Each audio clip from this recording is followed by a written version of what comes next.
त्याच्यानंतर 1 तारीख 2, 3, 4 तारखेच्या दरम्यान राज्यात दररोज पूर्व विदर्भ, पश्चिम विदर्भ, दक्षिण महाराष्ट्र, उत्तर महाराष्ट्र, कोकणपट्टी, खानदेश, मराठवाडा सगळीकडे दररोज वेगवेगळ्या भागात एक एक दिवस मुक्काम करत दररोज वेगवेगळ्या ठिकाणी महाराष्ट्रामध्ये पाऊस पडणार आहे, म्हणून हा अंदाज सर्व शेतकऱ्यांनी लक्षात घ्यायचा। त्याच्यानंतर शेतकऱ्याला सांगू इच्छितो की आजच्या कंप्लीट 5 दिवस शेतीचे कामे करण्यासाठी शिल्लक आहे, कारण की राज्यामध्ये 7 जून पासून ते 14-15 जून पर्यंत मोसमी पाऊस येणार आहे, मान्सूनचा पाऊस येणार आहे, म्हणून ही सर्वप्रथम शेतकऱ्यासाठी आनंदाची बातमी। आणि या वर्षी सगळ्या शेतकऱ्याची मिरगी पेर होणार आहे, म्हणून ही सर्वप्रथम शेतकऱ्याची आनंदाची बातमी। आणि तुम्हाला एक सांगू इच्छितो की काल देखील प्रसार माध्यमातून म्हणतात यावर्षी दुष्काळ पडणार आहे।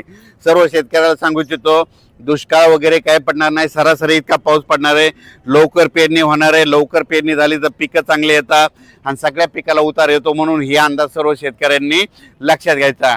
त्याच्यानंतर मुंबईकर, पुणेकर आणि कोकणपट्टी या परिसरातल्या सर्व शेतकऱ्याला सांगू इच्छितो 10 तारखे ते 14 तारखेच्या दरम्यान कोकणपट्टी सातारा, सांगली, सोलापूर पासून ही जी अशी कोकणपट्टी इकडे पूर्ण, त्याच्यानंतर मुंबई तिकडे मुसळधार पाऊस पडणार आहे, काही ठिकाणी अतिवृष्टी देखील होणार आहे, म्हणून हा अंदाज लक्षात।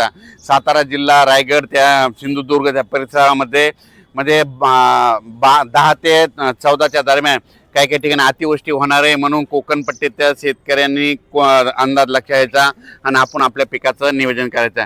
मुंबईकरांना देखील मुसळधार पाऊस पाहायला भेटणार आहे, 10 ते 14च्या दरम्यान मुंबईकरांना देखील मुसळधार पाऊस पाहायला भेटणार आहे, म्हणून हा अंदाज लक्षात।